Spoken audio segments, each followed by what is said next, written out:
"You've had a decent run, Henry," Chase said, swirling his wine. "But these days, real men earn their place." It was meant to be casual banter, the sort of remark tossed into the air at a dinner table already heavy with conversation and clinking silverware. But the way his words lingered with that faint curl of a smirk at the corner of his mouth made it clear they were aimed like an arrow. I had heard my share of ungracious remarks over the years, but this one struck a nerve in a way I hadn't felt before. In the back of my mind, I could almost hear Margaret's voice, soft and certain, on the night she left this world. "Do not worry about Laura. I'll keep her secure." Those had been my words to her, in return, a promise spoken in the quiet of a hospital room, never imagining that 15 years later, that promise would be twisted into a license for someone else's arrogance. The main thing I needed to do tonight was not to let anger take the wheel. This was supposed to be a celebration Chase's promotion to regional manager, but the tone had shifted from a warm family dinner to something that felt more like a boardroom where my worth was up for debate. This chapter of my life had been built on sacrifice, years of mortgage payments for this very house, tuition for the children who were now seated just a few feet from me, and the invisible stitching together of their lifestyle when their own income had fallen short. The Ellingtons' dining room glowed under a chandelier that had been part of last year's urgent renovation. The polished mahogany table was set with china. Laura had insisted on importing from Italy. A faint scent of rosemary from the roast lamb mingled with the expensive Cabernet I had brought, its dark ruby surface swirling in the glass between Chase's fingers. Outside, the February air pressed cold against the windows, the snow piled on the streetlight-lit lawn like untouched cake frosting. Laura sat to Chase's right, her hands folded neatly on the tablecloth, but I could see the way she tightened her grip whenever he started on one of his little monologues. The children, Ethan and Sophie, were flanking her, Ethan poking absently at his green beans, Sophie quietly nibbling at a dinner roll. Chase's voice carried easily in this room. "You know, retirement must be nice. No deadlines, no real pressure. You can just take it easy." He leaned back in the chair, my chair once, the head of the table, and gestured vaguely in my direction. I set down my fork carefully, the cut of lamb cooling on my plate. "It has its moments," I replied evenly, watching the way he enjoyed the sound of his own commentary. He took a sip of wine, smacked his lips, and went on. "Not that you didn't have a decent career. Engineering was respectable in your day. But come on, that was what, 40 years ago? This is a different world. Everything moves fast now. It takes a younger mind to keep up." Laura's bracelet, a Christmas gift from me, caught the candlelight as she reached for her water glass. "Chase, Dad had a wonderful career. He designed infrastructure that's still being used today." Chase waved it off with a casual flick of his fingers. Sure. But really, when was the last time you built something meaningful?" From her place at the table, Sophie looked up, her small voice a little beam of light. "Grandpa built me a treehouse last summer." "That's sweet, honey." He patted her head, patronizing as if she were a pet who had learned a trick. "But real men provide for their families through hard work. Not everyone gets to coast through retirement while others carry the weight." The silence that followed was thick, the only sound the faint hum of the furnace. Laura laughed nervously. "Maybe we should talk about something else. Sophie, tell Grandpa about your piano recital." But Chase wasn't finished. His recent promotion had inflated him, and the wine was making him bold. "Actually, I've been thinking. Now that I'm making real money, 6 figures, mind you, maybe it's time for everyone to start pulling their own weight." He gestured toward Laura with the ease of someone used to holding court. "She's been out of the workforce so long, living off, let's call it family charity. Maybe it's time she rejoined the real world." I knew exactly what he was doing. 15 years of mortgage help, school tuition, car payments, medical bills, none of that crossed his mind now. Ethan glanced at his father. "Are we in trouble?" "No, son. But it's important to know the difference between earners and dependents, between providers and—" He looked directly at me. "Those who've given up trying." Laura reached for her wine glass with trembling fingers. Sophie's fork clattered against her plate. Chase leaned forward, thinking my silence was surrender. "I don't mean to be harsh, Henry, but someone's got to ask the hard questions. When was the last time you contributed something meaningful? When did you last feel the satisfaction of earning your own way, instead of just existing?" He paused, savoring his moment. "How does it feel to be a failure?" For a moment, all I could hear was the sound of my own breathing. Then I set down my napkin and looked him straight in the eye. "How does it feel," I said evenly, "to know this failure will no longer be paying your bills?" The color drained from his face faster than wine from a broken bottle. Laura's hand flew to her mouth. The children froze, eyes darting between us. I picked up my fork again and took another bite of lamb, cutting it slowly, deliberately, as if nothing had happened. Outside, a dog barked in the distance. No one spoke for the rest of the meal. When dessert came, a triple-layer chocolate cake from the bakery downtown, I declined. Instead, I stood, kissed Sophie and Ethan on the forehead, thanked Laura for dinner, and left. The night air bit at my cheeks as I walked to my car, the crunch of snow underfoot sounding sharper than usual. The 15-minute drive home was silent, save for the hum of the heater and the ticking of the dashboard clock. Inside my own house, smaller, older, but mine. I hung up my coat and walked straight to my study. The smell of old paper and furniture polish wrapped around me like an old friend. I sat at my desk, switched on the brass lamp, and pulled out the filing cabinet drawer labeled 2009-2012. Blue folders for mortgage assistance, green for auto loans, yellow for school expenses, red for medical bills, each one full, neatly labeled, a silent record of every check, every transfer. I ran my fingers along the rows of tabs, feeling the years in my fingertips. The numbers told the story better than I ever could. And in that moment, I knew exactly where tomorrow would begin. I finished my meal in silence, already planning the calls I'd make in the morning. By 10 a.m. the next day, I had a fresh pot of coffee, my ledger, and a list of every automatic payment I'd been making for 15 years. The light through the kitchen window was pale and wintry, catching the thin steam rising from my mug. The house was quiet, save for the occasional groan of the old furnace. Margaret used to say that keeping your paperwork in order was like sharpening a blade you never knew when you might need it. I had kept mine sharper than most, and now the time had come to put it to use. I carried my coffee into the study and set it beside the ledger. The desk lamp's warm circle of light fell over the green leather blotter, and the filing cabinet stood like sentinels along the wall, each drawer a chapter in the financial history of my family. Pulling the first one open, I skimmed the tabs: mortgage assistance, BMW lease, private school tuition, medical insurance. All those years of careful tracking felt different now. Not like duty, but like evidence.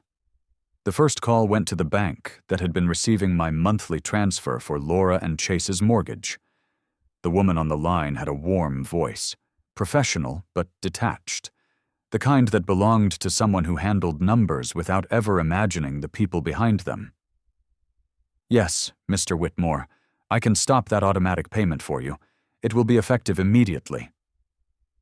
She read back the confirmation number, and I wrote it down neatly in the ledger.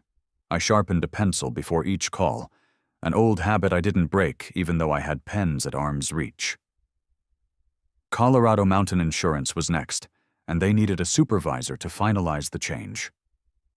The BMW lease company required 3 transfers before I reached someone authorized to cancel the payment. Each time, I kept my tone polite but steady, making notes in my neat engineer's handwriting. Halfway through my list, the phone rang. Laura's name lit up on the screen. "Dad, something weird happened," she said. "The bank called about the mortgage payment insufficient funds in our account. That doesn't make sense unless I stopped paying it," I said. My voice was calm. There was a pause, the faint sound of her drawing in a sharp breath. "You're not serious." "I'm serious. This is—" She caught herself, maybe sensing that anger wouldn't work. "We'll lose the house. Then you'll need to figure out how to pay for it yourselves." She didn't reply before the line went dead. I ticked off the mortgage payment from my list and moved on. The private school tuition office was brisk, efficient. The woman on the other end asked for my billing account number, and that was that. No more payments to Maplewood Academy for Ethan and Sophie. An hour later, Chase's voice came over the line. He didn't bother with greetings. "Henry, whatever game you're playing, it stops now." "No game," I said. "Just reality. You can't do this because your feelings got hurt at dinner." "I'm not destroying anything, Chase. I'm just no longer subsidizing it. You wanted to know what failure feels like? Figure out your own bills." The silence on his end was longer than Laura's. I heard a faint click as he hung up. By noon, I had crossed off 8 payments from my list. The ledger page was filling with neat lines of cancellation codes, each one a brick removed from the wall propping up their lifestyle. Outside, a gust of wind rattled the bare branches against the side of the house. I poured the last of the coffee into my cup, its bitter warmth grounding me. It was not anger driving me now, but a quiet clarity. I had done more than enough, for more than long enough. I made one more call to Centura Youth Sports, canceling the automatic renewal for Ethan's baseball league. The young man on the line sounded surprised. "Are you sure, sir? He's been with us for 3 seasons. "Yes," I said, "I'm sure." When I hung up, the house felt still, as if it were listening. The phone was silent for the rest of the afternoon, though I knew that would not last. I could picture the two of them at their kitchen table, Chase pacing, Laura scrolling through online banking, the numbers not adding up no matter how they twisted them. Around 4 o'clock, I stepped outside to bring in the mail. The cold hit my face, bracing and clean. Across the street, Mrs. Dawson's curtains twitched closed. She'd heard something, I was sure. In Maplewood, news traveled faster than the wind. I set the mail on the counter and went back to the study, leafing through the thick folders of past payments. Each one told its own story. The month they decided to add a sunroom without consulting a budget. The summer they booked a beach rental while their checking account teetered near zero. The year Ethan started private school and Sophie began dance classes, both tuitions covered without hesitation. The more I looked, the more the pattern emerged. Not once had they adjusted their lifestyle to match their income. My support had not just filled the gaps, it had built the life they were living. By evening, the house glowed softly under lamplight. I reheated a bowl of stew and ate in the quiet, savoring the rich broth. It struck me how different it tasted from last night's meal, though the ingredients were simpler. Perhaps it was the absence of pretense, the knowledge that I had begun the process of reclaiming something I had given away without question for far too long. The sun had long since dipped behind the rooftops when I heard the low growl of an engine pulling into my driveway. Tires crunched over the salted pavement. I set down my spoon and stood at the window. The familiar dark sedan eased to a stop, and through the glass I caught the glint of the driver's watch as he reached for the door handle. That afternoon, I heard the low growl of Chase's BMW pulling into my driveway. By Friday, the gossip had made its way from the grocery store to the church parking lot. The week had been a slow tightening of screws, and I could feel it in the way people's voices dropped when I passed, the way heads bent together at crosswalks and coffee counters. Margaret used to say the truth takes the long road in a small town, but it never loses its way. I held on to that, even as the wind pushed grit across Maplewood sidewalks and the sky wore the color of old pewter. In the late afternoon, I parked in the far corner of the grocery lot and watched the automatic doors breathe people in and out like a patient on a ventilator. Inside, the floor glowed with the kind of clean that did not feel warm, and the fluorescent lights made everything look a half shade too honest. The door gave its familiar squeak each time it opened, a little whimper of metal that you stopped hearing only if you were not listening. I was listening to everything. Near the self-checkout kiosks, two women I recognized from church leaned in, their voices pitched low.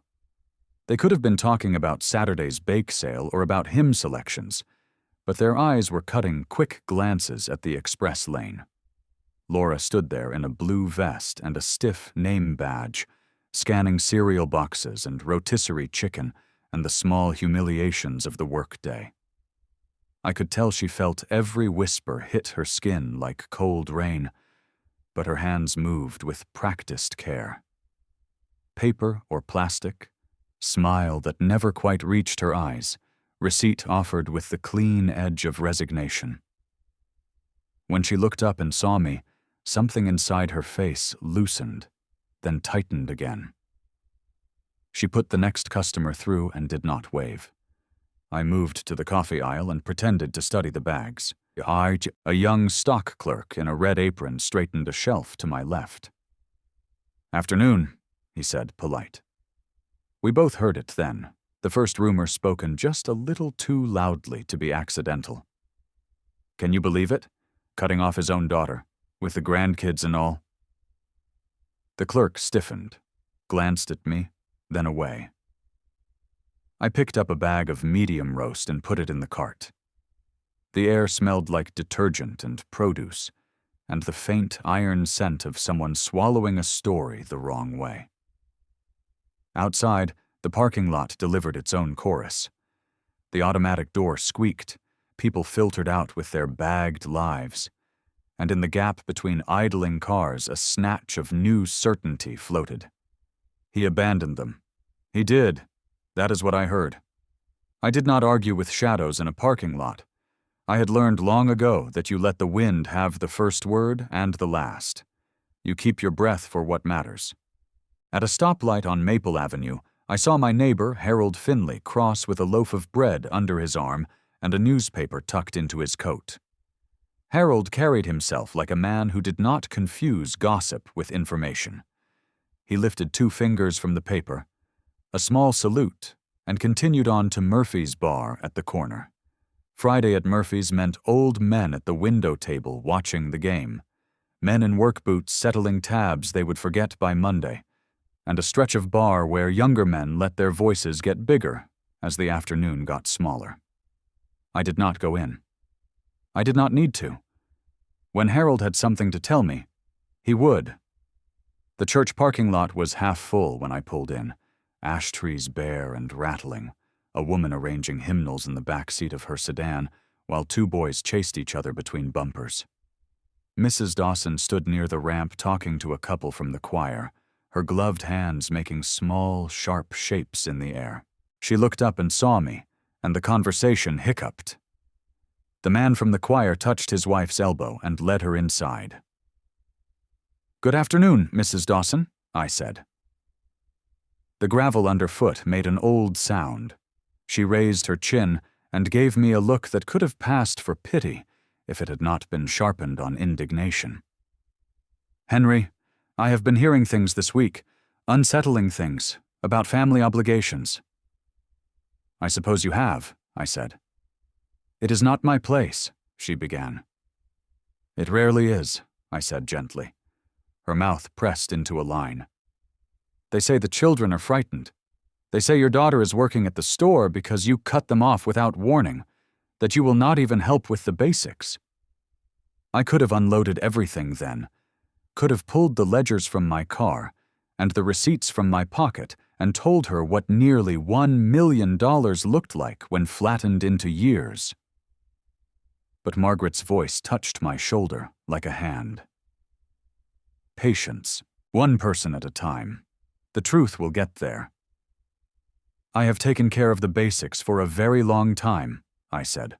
I will continue to take care of my grandchildren's needs. That will not change. That is not what is being said. It rarely is, I said again.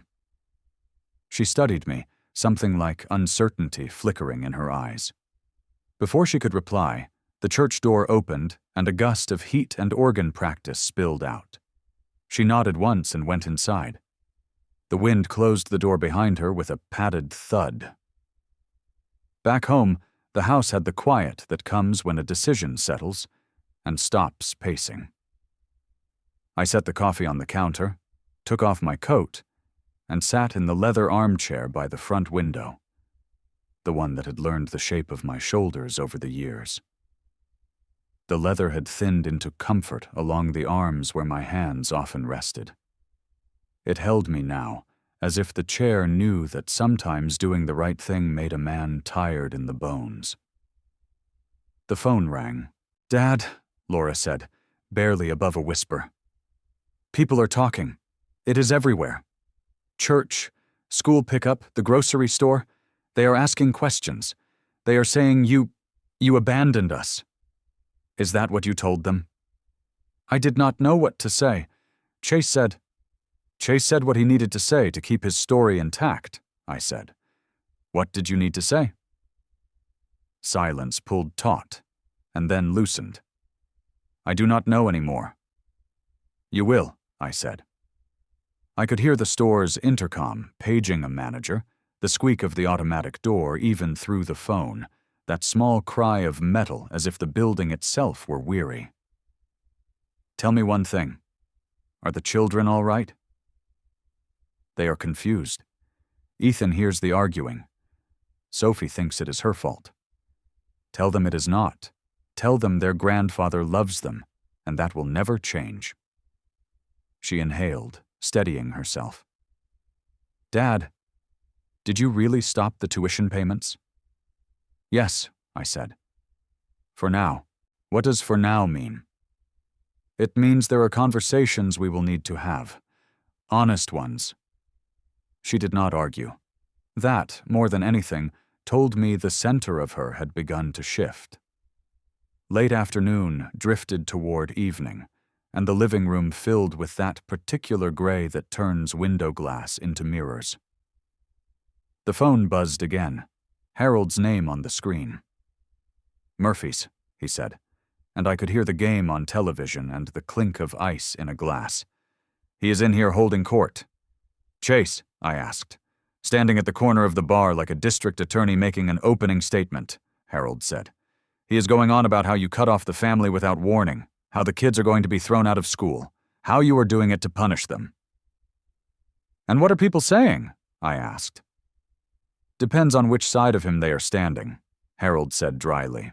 "But I thought you might like to know that when he bragged about his 6-figure salary and how he had everything under control, I asked him if that included the BMW lease. He said of course it did. So I asked the bartender if Bill Henderson still comes in on Fridays." "Bill Henderson," I said, remembering the salesman who had handed over keys as though knighting a man. "Bartender waved Bill over," Harold said, enjoying himself now. "Bill said, and I quote, 'I seem to recall Henry co-signed that lease 3 years ago because your credit-to-income ratio was too tight for a standalone approval.' You could have heard the ice melt after that." I closed my eyes. Not triumph. Something slower, more sober. Confirmation that the river was finally cutting a clear path. "Chase sputtered," Harold went on, "then said you only co-signed as a kindness. Bill said he did not care what anyone called it, a co-signer is a co-signer. Then a fellow from the plant who sits 2 stools down asked a simple question. 'If your father-in-law is so cruel, why did he co-sign your car?' Chase did not have a satisfying answer. I thought you would want to know." "Thank you," I said. "I do." "More truth will leak out before the night is done," Harold said. "I will call you if anything else rises above the noise." After we hung up, the house settled again. I watched the street lamps blink awake, cones of light laying down soft halos in the chill. Across the way, at a house with peeling trim, a bright orange paper had been taped to a front window earlier in the week. The county's foreclosure notice was an ugly thing, all block letters and cold instructions. It looked the same on every house, no matter the furniture inside, no matter the birthdays and arguments and reconciliations that had lived there. I stared at that square of paper now, and felt the future nudge the present in the ribs. The doorbell rang. Chase stood on my porch with his tie askew, and a practiced calm painted on his face the way a man paints a fence after the wood has already begun to rot. He did not wait for an invitation. He pushed past me into the living room and stopped in front of the coffee table, careful not to look towards the filing cabinet, as if it were a witness he could discredit by refusing to meet its eyes. "This has gone far enough," he said. "You need to fix it." "What is it?" I asked, seating myself in the leather armchair without offering him the couch. "The narrative," he said, choosing a word that fit better in a conference room than a living room. "You are making me look like a man who cannot provide for his family." I let my hands rest on the worn arms of the chair. "I am not making you look like anything. I stopped paying your bills. Those are not the same thing." "You humiliated me," he said, voice tightening. "At Murphy's, of all places. Do you know how it feels to have a car salesman correct your story in front of half the town? I know how it feels to sit at a table and listen to a man call me a failure while he drinks wine I bought and brags in a house I have been paying for since before he bought his first tailored suit." A flush climbed his neck. "People are saying the children will be pulled out of school. The school administrators called Laura this afternoon. They want to know if payment is coming." "It is not," I said. He blinked. There it was, the place where bluster ends and the floor drops. He looked at the window, at the street, at the clock. "You are willing to let your grandchildren suffer to win some moral point?" "My grandchildren are why I will see this through," I said. "They deserve parents who live within their means and tell the truth about who keeps the lights on." "You are destroying us." "I am ending a subsidy," I said. "If that destroys you, then you were never standing on solid ground." He stepped closer to the chair, lowering his voice as if he could intimidate a man who had spent years calculating load-bearing tolerances. "Listen to me. You will go to the bank tomorrow. You will restore the mortgage payment. You will call the school and the insurance company and the leaseholder. You will tell the town that you lost your temper and that you are making it right." I studied him. For a moment, what I felt was not anger, but a kind of sadness for a man who had never learned the difference between authority and character. He thought the house, the clothes, the seat at the head of the table built a spine. The truth is, a man's spine is built in quiet rooms when no one is watching. "No," I said. The word hung between us like a beam locked into place. He laughed, a single bark to cover the scramble inside. "Do you think anyone will respect you after this? They will blame you when the kids cry. They will blame you when Laura." "They blamed me this week," I said softly. "And it did not change the numbers." He stared at me, then down at the rug, then up again, as if trying to find a seam in my resolve. When he did not find one, his voice changed. He tried reasonable, the tone of a man selling insurance in a storm. "We can craft a narrative together. You can say you were concerned about our budget. I can say we are reevaluating. Then you can quietly resume the payments for a few months while we transition. No one has to lose face." "That is the exact problem," I said. "You are worried about face. I am worried about foundation." A muscle ticked in his jaw. He forced a smile that did not touch his eyes. "There will be consequences for you, you know. People will talk about how you let your own family sink." "They already did," I said, and then they heard a different version at Murphy's. He took a breath, that sounded like surrender rearranging itself into resentment. So this is war. This is math, I said, and memory. The furnace clicked on, warm air whispering through the vents. He looked toward the filing cabinet now as if it had spoken, then back to me. You are really not going to fix this. No, I said again. He stood there a long moment, then turned toward the door. At the threshold, he stopped and looked back, searching my face for a crack. You do not know what you are starting. I know exactly what I am finishing, I said. He left without slamming the door, which somehow made the silence louder. I stood and went to the window. Across the street, that orange foreclosure notice burned in the gathering dusk like a flare. Farther down the block, I saw another square of orange on another window, a second warning stapled to a different story. Maplewood had been a place where people kept up appearances for a long time. The winter had a way of stripping things to what they were. The leather chair welcomed me when I sat again, the arms smooth under my palms, the room holding the smell of coffee that had gone cool. I reached for the ledger on the side table and rested my hand on its cover, feeling the weight of paper and ink and a life spent building the kind of structures that do not fall when a stiff wind hits. I told him the next move was his, and I already knew exactly what mine would be. The foreclosure notice went up on the Ellingtons' front door just as the morning frost was melting.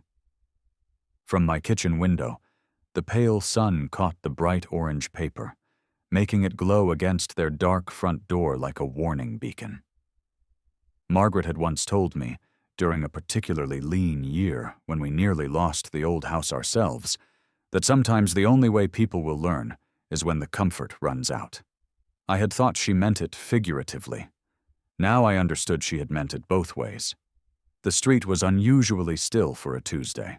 A few neighbors lingered longer than necessary at their mailboxes, pretending to flip through envelopes as their eyes drifted towards the notice. It was only a matter of time before the entire block knew what was written there, in block letters 30 days to bring the mortgage current or surrender the property.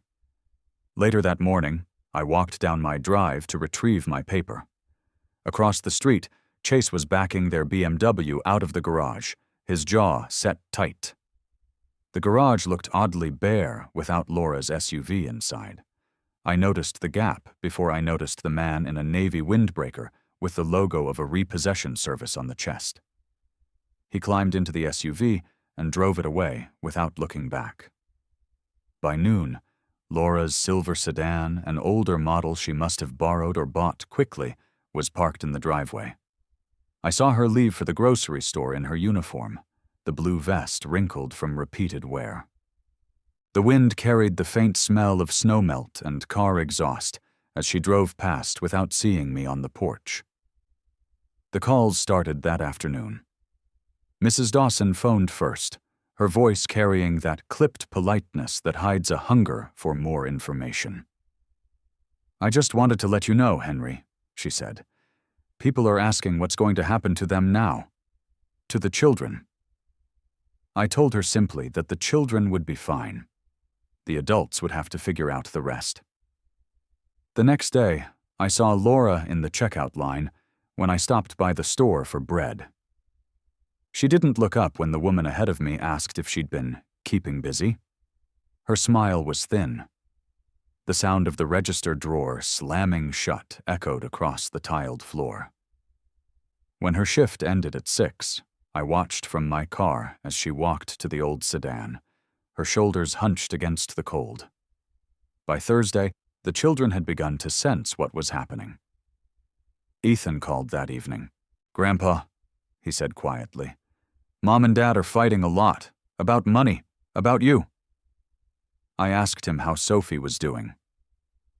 "She cries at night," he admitted. "She says we might have to move away and leave our friends." His voice trembled on the word leave. I told him the truth that sometimes adults make mistakes that children shouldn't have to pay for, and promised that I'd see him soon. The next morning, I heard raised voices coming from across the street during my walk. Through the thin winter air, words carried. 8 hours on my feet for peanuts, Laura shouted. Chase's reply was too low to catch, but the slam of a door followed, then the whine of the BMW's engine as it sped off. The sound of that car had been a symbol of his pride. Now it sounded like retreat. That afternoon, Laura appeared on my doorstep. She stood there in her vest, hair flattened from her shift, her face drawn with exhaustion. "Dad," she said, stepping inside without waiting for an invitation, "we need to talk." I led her into the living room. She didn't sit at first, as if afraid that resting would make her fall apart entirely. "We have 4 days until the bank takes the house," she said. "Tommy keeps asking if it's true. Sophie had nightmares last night about having to sleep in a strange place. I can't—" Her voice cracked. She pressed her hands together tightly. "I've been working 40 hours a week, scanning groceries for people who used to be my friends. Yesterday, Mrs. Henderson came through my line and asked why I was there. I wanted to disappear. But I didn't. I smiled and asked paper or plastic." I could see the fight between her pride and her desperation. "What do you want from me, Laura?" I asked. "I want my children to be okay," she said simply. "I want them to finish the school year with their friends. I want them to sleep without fear." I nodded slowly. There might be a way forward, but it would require significant changes from you and Chase. "Tell me." "I'll pay Ethan and Sophie's tuition directly to the school. I'll cover their clothing, medical expenses, sports activities, and music lessons. I'll set up college funds for both of them. But I will not pay your mortgage, car payments, insurance, or any other adult lifestyle expenses. You and Chase will live within your actual means. Period." She nodded quickly. "We can do that. We'll downsize if we have to." "There's more," I said. "I want public acknowledgement of the 15 years and $976,000 I've provided. I want sincere public apologies for the disrespect and entitlement, not just when you need something." Her face crumpled. "Chase will never agree to that. His pride is more important than his children's stability." The silence stretched. I could almost hear her weighing the years of habit against the days left until the foreclosure. "What kind of public acknowledgement?" she asked finally. "A letter to the community newspaper explaining my support and thanking me for it, an honest post on social media, face-to-face apologies to the people you've lied to in the past weeks." She swallowed hard. "If we do this, all of it, the children will be secure? They'll have stability, their grandfather's love, and a relationship with me built on honesty and respect. But your lifestyle will be limited to what you and Chase earn." She rose slowly, as though her legs were reluctant to carry her back into the storm she'd walked out of. At the door, she turned. "Dad, thank you for still caring about them." "I never stopped caring," I said. "I just stopped enabling you." I watched her walk down the drive toward the car, each step deliberate, her shoulders squared against the winter wind. I knew she was heading home to a difficult conversation, one that could tip either way. You have 48 hours to decide if your pride is worth more than your children's stability. Sunday afternoon, their old Honda pulled into my driveway, all 4 of them inside. The winter sun was low, throwing long shadows across the street, and the bare branches rattled in a cold wind. I had been expecting them, though I had not been certain which version of the family would step through my door, the defensive and indignant pair I'd dealt with for years, or the 2 parents who had finally seen the cost of their pride. I remembered the first time Chase had walked up my front steps, a younger man with nervous confidence, promising to take care of Laura, no matter what.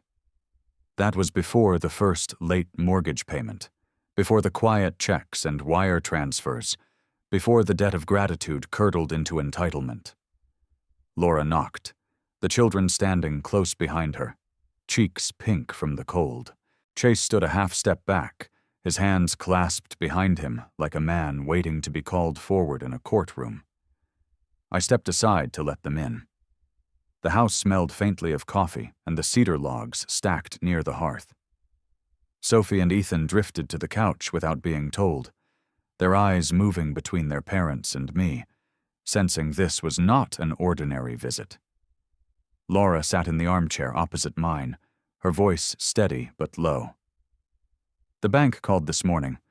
Foreclosure completes at 3 o'clock unless we pay $8,625. We don't have it.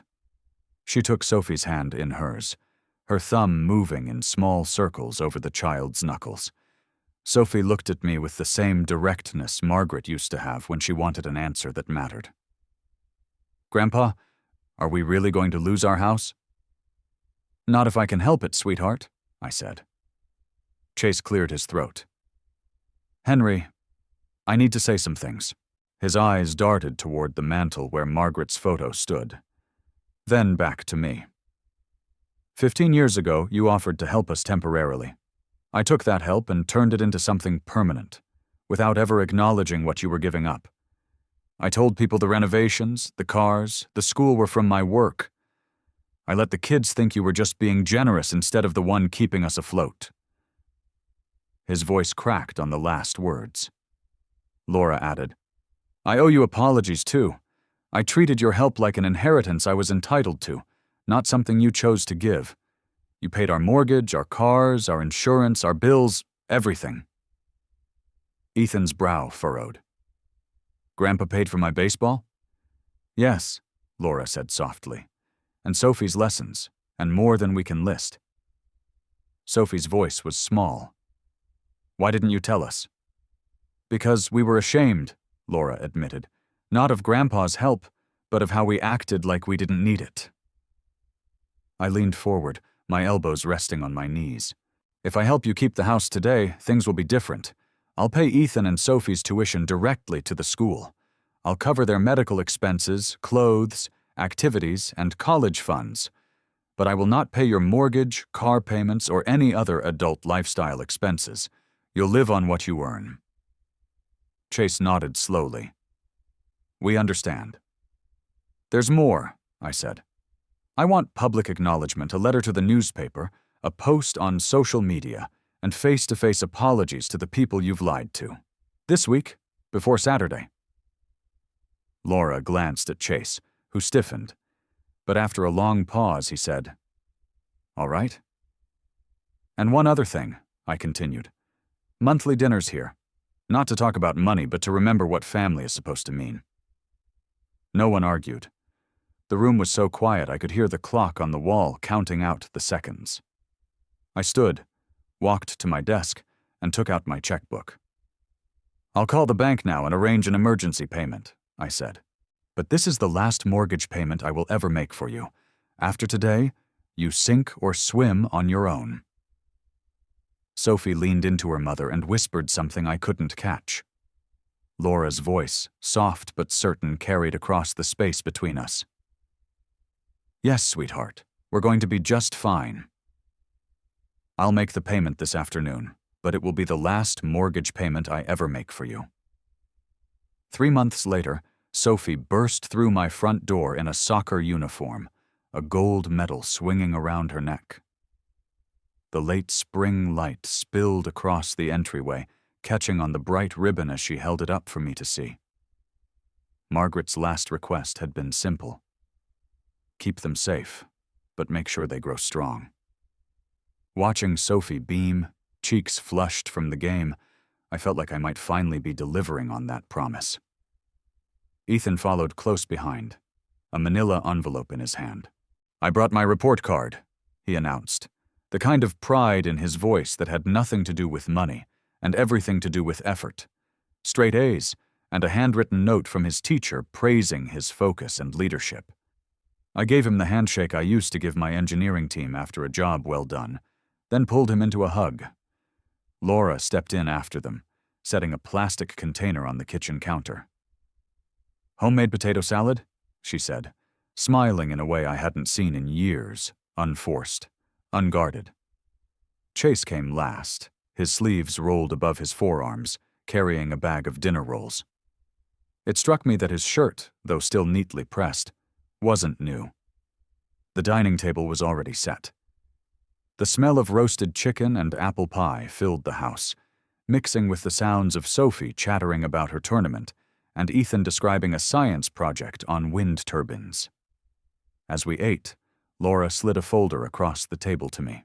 Inside was their monthly budget review, neatly typed. Mortgage, utilities, groceries, and the car payment all covered from our combined salaries, she said. We even started a small emergency fund. I flipped through the pages, noting the modest numbers and the absence of anything labeled luxury. The shift was more than financial. It was visible in the way she sat straighter, the way Chase listened before speaking. Chase leaned forward. Henry, I wanted your advice on something. There's a chance the regional director position at my office might open next quarter. Better salary, more responsibility, but also some travel. I want to make sure we can manage the kids' schedules if I'm away. His tone held none of the brittle pride it once carried. It was an honest question, one man to another. I pulled out my own folder from the sideboard, going over the direct payments I'd made that month, Ethan's baseball league fees to Colorado Youth Sports, Sophie's piano lessons through Mountain Music Academy, the receipt for both children's dental checkups. Their needs are covered, I said. The rest is up to you. Laura nodded. Dad, I can't thank you enough for keeping their lives stable while we figured out how to be actual adults. Chase gave a small smile. We completed the community service hours Judge Martinez assigned after our apology letters. Volunteering at the food bank was humbling. We met families in real trouble, not just living beyond their means like we were. Sophie ran to her backpack and returned with a glitter-covered card. I made you this, Grandpa. Inside, in looping letters, she'd written, I love you. You're the best. Ethan handed me his own card, more straightforward. Thank you for taking care of us, even when Mom and Dad forgot to say please. Dinner stretched into the early evening. Laura mentioned that they'd started talking about eventually buying a smaller house, something they could afford outright. Not now, she said, but maybe in 2 years, once we've built more savings. We want to prove we can stand on our own. We cleared the table together, the sound of dishes and quiet laughter filling the kitchen. The sun was dipping low when they gathered their things. Sophie slipped her hand into mine as I walked them to the car, the same Honda that had replaced the BMW. Somehow it looked less like a downgrade now and more like a choice. As they drove away, I stood on the porch, the evening air cool on my face. For the first time in years, I felt the kind of peace that comes from knowing respect has taken root where entitlement once grew. Margaret would have been proud not of the money I'd spent, but of the family we'd become when love and boundaries finally learned to live in the same room. As they drove away in the old Honda, I realized Margaret would have been proud not of what I'd given, but of what they'd finally learned. There comes a point in life when you stop counting the dollars you've spent on others and start counting the moments you refused to be diminished. This story wasn't just about paying bills, covering mortgages, or ensuring children had what they needed. It was about the quiet, relentless work of holding a family together and the equally important work of stepping back when that love turns into entitlement. For years, the protagonist gave without question, enduring slights and insults under the belief that sacrifice was the highest proof of love. But unchecked giving, without respect in return, can slowly corrode self-worth. It takes courage to see that truth clearly. The transformation didn't happen overnight. It began with small shifts, pausing before saying yes, keeping certain financial records private, refusing to fix every mistake someone else made. These moments felt strange at first, even selfish, but they were the first bricks in a wall of boundaries that would eventually protect both dignity and peace. In time, the antagonists, once arrogant and dismissive, began to feel the weight of their own choices. Without the safety net they had taken for granted, they were forced to stand on their own legs. The greatest victories in this kind of battle aren't about revenge in the traditional sense. They're about watching someone grow into the lessons they once resisted, knowing you were strong enough to let them learn the hard way. It is seeing a child, once careless with words and gratitude, speak with genuine respect. It is watching a spouse or in-law, once obsessed with appearances, choose substance over show. It is being able to walk into their home and see not just a change in decor, but a change in values. For older Americans listening, this story is a mirror. Many know the ache of giving so much that you forget yourself. Many have heard the biting remark at a holiday table, or felt the sting of being left out of a decision you should have been central to. And many, deep down, have longed for the moment when the people who wronged them finally really see what they lost when they lost your trust.